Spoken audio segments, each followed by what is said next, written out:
Assalamualaikum warahmatullahi wabarakatuh. Waalaikumsalam warahmatullahi wabarakatuh. Kita mengulang kembali proses pada sore ini. Oke, Alhamdulillah kita bisa ketemu lagi di podcast yang diinisiasi oleh teman-teman Sembang untuk mendorong agar teman-teman di manapun berada bisa mendapatkan informasi, pengetahuan dan berbagai macam masukan-masukan yang menarik yang kita dapat dari tidak sembarang orang, tapi kemudian juga dibicarakan secara ringan dan santai. Podcast ini sebenarnya ditujukan untuk bagaimana kemudian kita bisa memberikan kontribusi yang lebih kepada teman-teman anak muda yang ada di manapun, terutama di Kepri. Dan podcast ini kita beri judul sebagai Sembang Boba. Kenapa Boba? Karena ini bukan obrolan biasa. Teman-teman semua, alhamdulillah hari ini saya disembangin oleh sebenarnya senior saya karena duluan bergerak di bidang aktivisme dan saya mengenal dunia aktivisme juga dari beliau-beliau ini. Oke, sebelum kita mulai sesi kita, podcast kita di hari ini, saya ingin memulainya dengan perkenalan dulu masing-masing supaya nanti tidak terjadi pepatah tak kenal maka tak sayang. Oke, untuk mempersingkat waktu, kita mulai dari paling ujung dulu. Kita persilakan ke Kak Wati, sila Kak. Ya, assalamualaikum warahmatullahi wabarakatuh. Waalaikumsalam. Selamat sore. Mudah-mudahan kita selalu dalam kondisi sehat. Perkenalkan, nama saya Asmawati Ahmad, biasa dipanggil Wati. Atau teman-teman biasa juga panggil Wati Ahmad. Saya sudah 2 tahun lebih meninggalkan kerja-kerja rutin yang biasa pergi pagi, pulang sore, atau kadang-kadang malam, atau kadang-kadang nggak pulang. Nah, 2 tahun ini saya menikmati hari-hari di rumah. Hanya sesekali saya kadang diminta untuk menjadi narasumber atau diminta untuk memberi atau memfasilitasi pelatihan-pelatihan. Itu saja sih, selebihnya saya maksimalkan waktu saya di rumah untuk anak-anak saya. Mungkin itu saja perkenalannya. Terima kasih. Wassalamualaikum warahmatullahi wabarakatuh. Waalaikumsalam warahmatullahi wabarakatuh. Oke, kita lanjut ke di bawah Aceh, ada Sumatera Utara. Silakan. Ya, halo, assalamualaikum warahmatullahi wabarakatuh. Waalaikumsalam. Apa kabar semuanya? Selamat Idul Adha ya. Saya dari Sumatera Utara, tepatnya di Medan. Saya namanya Rahmadani Hidayatin. Kalau panggilan kecilnya biasa dipanggil Atin, ya. Gitu. Jadi itu nama udaranya Atin. Nama lautnya nggak tahu sih. Ya, kalau Kak Wati kan dia udah 2 tahun meninggalkan kerja-kerja rutin di kantor ya gitu. Kalau saya sudah 2 tahun meninggalkan yang namanya meninggalkan profesi sebagai employee gitu ya. Tapi sekarang lebih menekuni profesinya sebagai psikolog ya. Jadi saya membuka sebuah lembaga konsultan psikologi di bidang psikologi industri organisasi ya. Sebetulnya bukan baru sih, perusahaan ini dibangun sejak tahun 2005, tapi 2 tahun terakhir ini saya mulai sesudah meninggalkan pekerjaan sebagai employee, maka saya fokus di dalam mengelola usaha ini. Jadi itu perkenalannya Bang Roni, terima kasih. Oke, selanjutnya kita turun lagi ke Aceh. Budak nih. Sila Kak Pi. Ke Jambi maksudnya. Bujak Jambi ya. Dia ke Aceh nanti orang Aceh marah pula. Ya Aceh sudah tadi. Iya. Diulang lagi, minta ulang pula. Ulang ya. Assalamualaikum warahmatullahi wabarakatuh. Selamat sore semuanya. Selamat Hari Raya Idul Adha. Mohon maaf lahir batin nih untuk semua. Perkenalkan, nama saya Helvi Rahmawati, biasa dipanggil Helvi. Evi juga boleh. Kalau pekerjaan sehari-hari sama seperti pendahulu, saya sudah meninggalkan pekerjaan kantoran itu 2 hari yang lalu. Dan sekarang sedang menikmati kegiatan di rumah saja dengan bersama-sama anak untuk ikut kegiatan daring mereka di sekolah. Sekali-sekali juga melakukan kegiatan daring juga untuk mahasiswa-mahasiswa saya. Itu kali ya perkenalannya. Thank you sudah diundang di sini dan disejajarkan dengan para senior. Iya, makasih. Oke, ada beberapa persamaan yang kita punya di narasumber kita kali ini. Punya pengalaman di dunia aktivisme, yang pertama. Yang kedua, sudah memutuskan untuk keluar dari kenyamanan sebagai employee. Yang ketiga, masih tetap menjalankan profesi walaupun dengan sambil jalan karena memiliki tanggung jawab yang multitasking.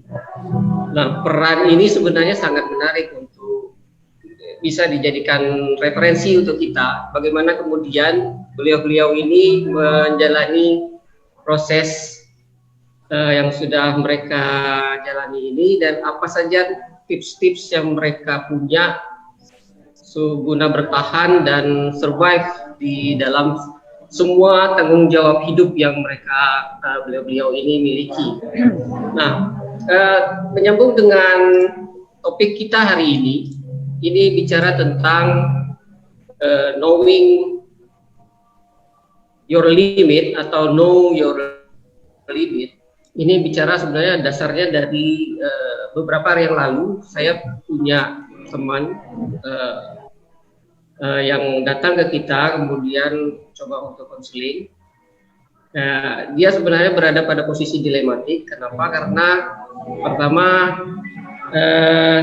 dia baru selesai menyelesaikan sekolahnya, studi sekolah, kemudian punya keinginan untuk melanjutkan lagi yang lebih tinggi.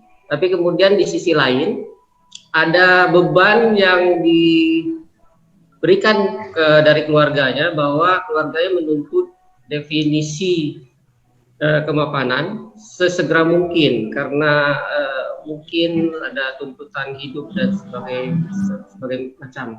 Nah, posisi dilematis ini sebenarnya bagi beberapa orang yang sudah berpengalaman mungkin bisa langsung menemukan cara, tapi kemudian bagi teman-teman yang usia masih dalam proses menyelesaikan tugas-tugas hidup, ini bukan hal yang mudah. Apalagi terkadang juga banyak menguras energi untuk membuat satu keputusan saja. Nah,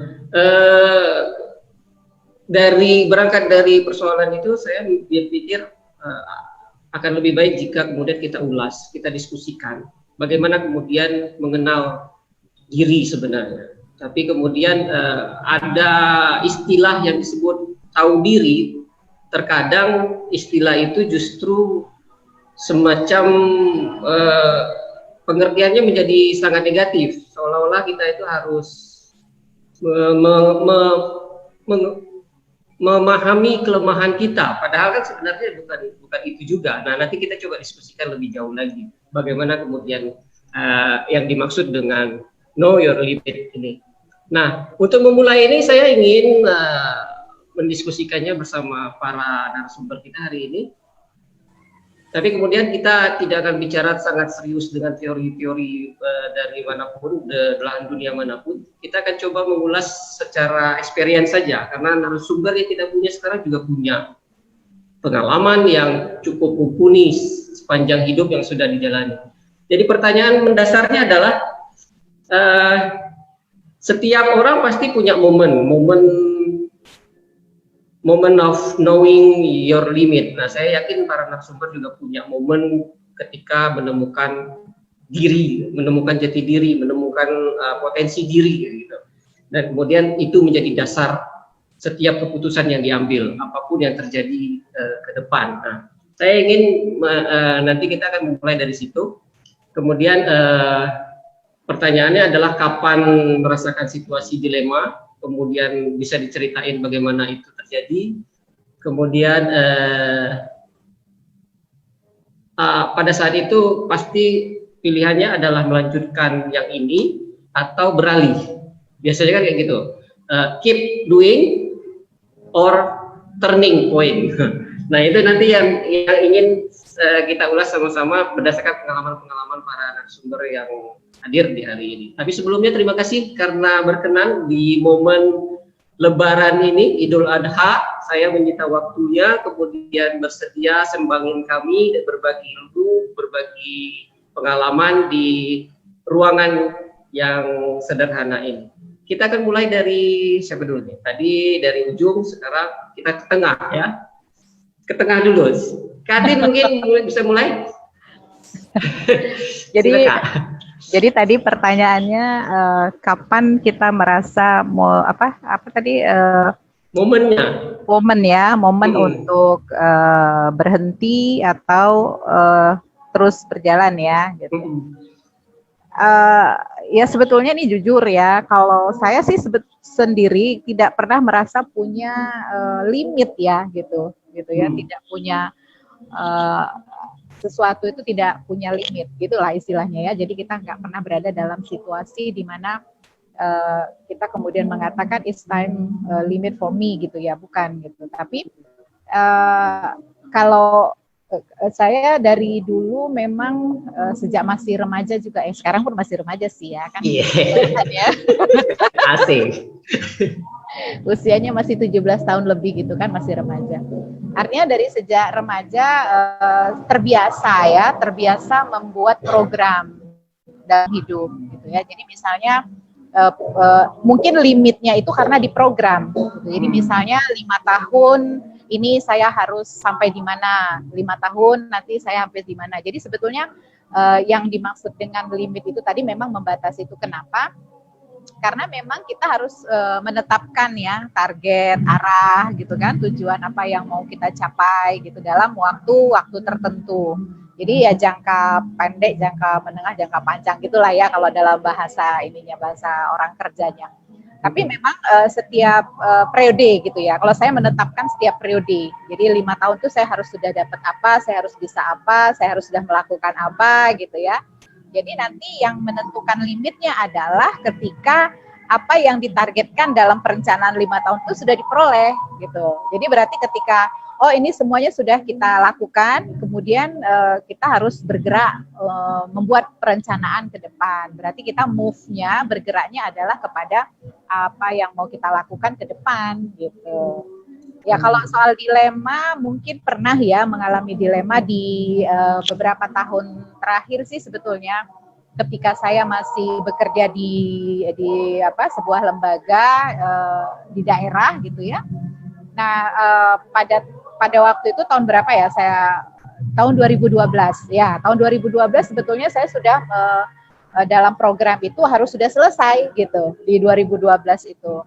Tapi ternyata memang ada juga dilemanya, saya tidak boleh meninggalkan sesuatu yang dalam keadaan buruk gitu ya misalnya gitu. Jadi akhirnya waktu yang ditentukan justru menjadi lebih panjang gitu. Nah kemudian panjangnya malah lebih lama ya gitu, lebih sangat panjang, malah lebih dari 5 tahun. Jadi artinya saya sudah menghabiskan 5 tahun ke depan yang harusnya menjadi limit untuk bergerak ke arah yang lain itu tertunda gitu. Nah jadi Itu sih dilema yang pernah dialami. Apakah saya harus melepaskan atau kemudian saya masih harus terus ya gitu ya karena merasa tanggung jawab moral gitu ya. Tapi kemudian memang tahun 2018 saya benar-benar bisa melepaskan itu gitu. Jadi dilemanya itu ya, bukan karena kemudian saya merasa ini sudah habis waktu. Kalau waktu tadi kan ada toleransi 5 tahun ya, yang sudah berlebih gitu dari target-target yang ditentukan dalam hidup. Gitu sih. Ya, menarik. Jadi yang disampaikan Kak Atin tadi, jadi ada kayak saya jadi ingat kartu telepon, kartu HP gitu. Soal kan kalau promo itu kan unlimited. Ya. Tapi kemudian ternyata ada tenggat. Sebulan cuma bisa dipakai gitu. Jadi apa yang disampaikan oleh Kak Atin tadi kayaknya analoginya kayak gitu. Energi kita ya unlimited gitu. Energi Kak Atin tadi bilang kan aku nggak pernah ngerasa ada batasan, unlimited energiku bisa. Tapi kemudian kan pada dasarnya ketika berada di posisi ini ada batasan 5 tahun, 10 tahun kayak gitu. Kemudian itu diukur, kemudian itu dilihat efektif enggak segala macam. Nah, jadi sama kayak kartu telepon, kayak kartu HP lah biasanya. Unlimited promonya ya betul.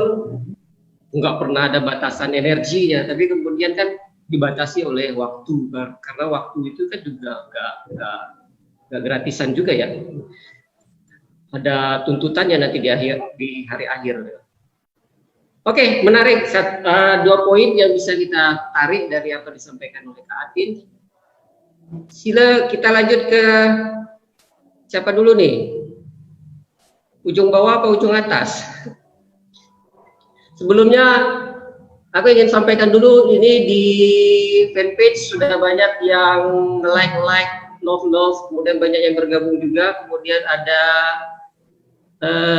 Zahra, hai kakak-kakak, kakak, hai juga. Kemudian ada beberapa Topik Hidayat, kemudian ada Luciana Dewi. Jadi sudah mulai banyak yang bergabung untuk berbagi cerita, berbagi rasa dengan kita sesuai dengan temanya dari podcast ini. Mari berbagi rasa, connecting, sharing, and healing. Kita